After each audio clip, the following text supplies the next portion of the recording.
Well, we are so excited to have you on today because I know anytime we see your name attached to a movie, we're getting something really good. And this is no exception. It's quite a movie. Oh, And I can't imagine what it took to put it together. So you got to be excited to finally get this out there in the world, right? yeah.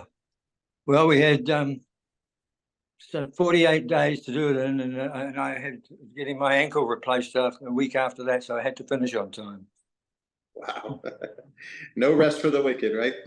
No, Yeah, I love that. Well, and then of course we had Guy Pearce is always incredible. But how did you yeah. know he was the right guy for this? Because if it was anybody else, it wouldn't have been the same. Well, I knew he was the right guy because he was the only person I could see, and when we were writing it, putting it together, it was always Guy Pearce. And we've been trying to work together for over 20 years, and we never got the chance to, till COVID came along and split up the world and put Guy in one place and me in another. And then we got the financing together while COVID was going, pulled the thing off and got it all together. And it was just great. He's so great to work with. He's a chameleon. I just love his work, all of it. Absolutely. Well, and I know this was a special set for you. Was there a certain day, scene, or time where you're just kind of looking around going, this is exactly how I pictured it? Yeah, no, exactly. We had to spend 18 months to get permission to shoot in a regional park which had several covenants on it, and a year and a half before they'd give us permission to shoot there. No one had been given permission to shoot there before, ever, because it was difficult to find. I went out all over New Zealand searching for locations where I could build a town or a Maori village, and they just don't exist anymore, of course, because it's all developed, and I didn't want to use CGI or any visual effects to do it. So we just found pristine land, untouched by humans, and went for the permissions for it. And my producer was doggedly pursued them until they gave in. Otherwise, it would have been a different kettle of fish. Yeah, absolutely. Well, and people have been looking up to what you've been doing for years because you're just a master of the craft. And so, what kind of advice do you give to those directors who want to follow in your footsteps? Turn up on time, adapt quickly when something goes wrong, and shoot the schedule and shoot the day's work. Yeah, well, what I mean by that is you get a call sheet every day, and it's got a series of scenes on it that have to be shot that day. If you fall behind, those scenes have to go into another day, which you don't have the money for. And I learned very quickly that it's best to shoot the day's call sheet as best you can.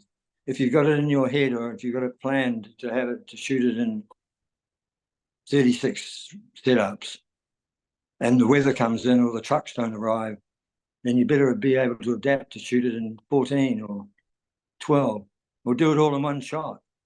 Or adaptation is everything. And I know there's some purists that go out there and shoot exactly what they want to do, but you talk to any film director, everyone, male or female, they all come across the same thing. Every day is a grind. You've got to get through it, and there's no extra money at the end of the budget. So I know it sounds brutal, but that's it, guys. Yeah, absolutely. Well, my co-host Drew Pearson is one of our great Dallas Cowboys here in American football. He caught the Hail Mary, went in the Hall of Fame. He wanted me to ask you your Hail Mary moment, which is that moment in your life or career where you just had to go for it and it worked out for you. What do you suppose that was for you? Situations present themselves. I like to shoot with a plan. A plan that's both written out for other people, shot list, etc., etc. Then I like to chuck it all away as if I see something better. Throw it away and just go for what you instinctively feel is the better construction. Both for the actors, the scene itself, and or something looks better over here. Let's do that instead of this. And no matter how much complaining about production says it'll take us hours to move all that, the film crew can move very fast when you want them to. And if you all having a good time doing it rather than having a rough time. You get a good crew working very hard and diligently. They love to swing things around and do different things and work spontaneously. I can't think of it. Every film that I've worked on has a Hail Mary moment somewhere in it, and That's right. choose the right one. That's right. I don't, Well, part of that is that success mindset, and we talk about that on the show. Is there something that you keep in mind that keeps you on the right path, even when things are tough? Because us creative types are notoriously hard on ourselves. yeah, well, I always keep an open mind.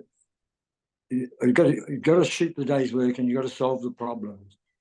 And I always ask myself, what would John Ford do? What would Don Siegel do? Some of my favorite filmmakers have all been sort of nuts and bolts guys plugging together shots to tell a story and telling them very well. And I always go for, like, when I made a film called what was it called? With about Saddam Hussein's evil son.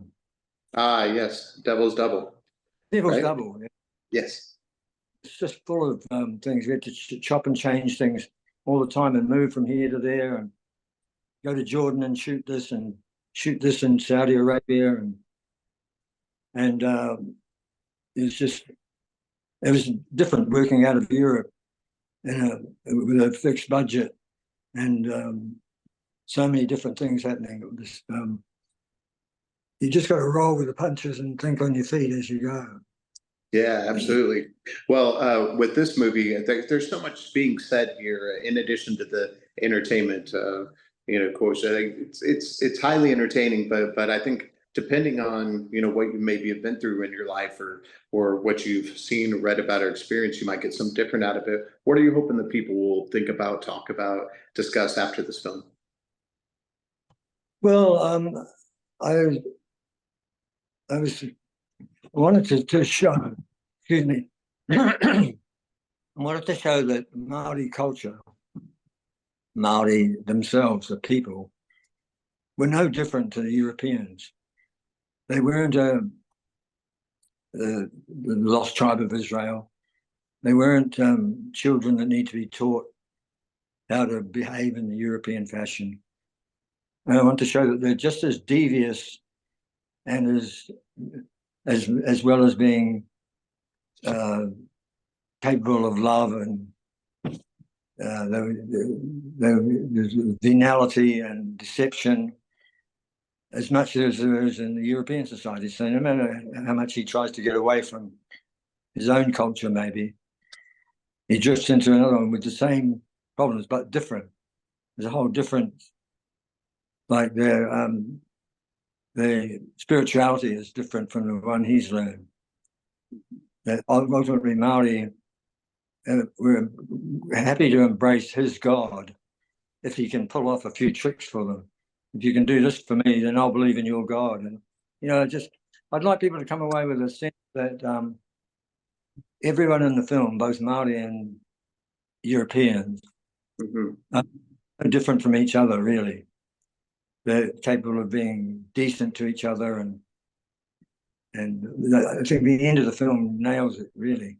That you have a arranged marriage on a beachfront at the end of a battle, which completely sews up the peace treaties for the next 100 years. And that's an unusual thing. It doesn't happen in European society. Maybe in the medieval times when kings and queens were, but usually that was this marrying off of the bride to obtain peace. And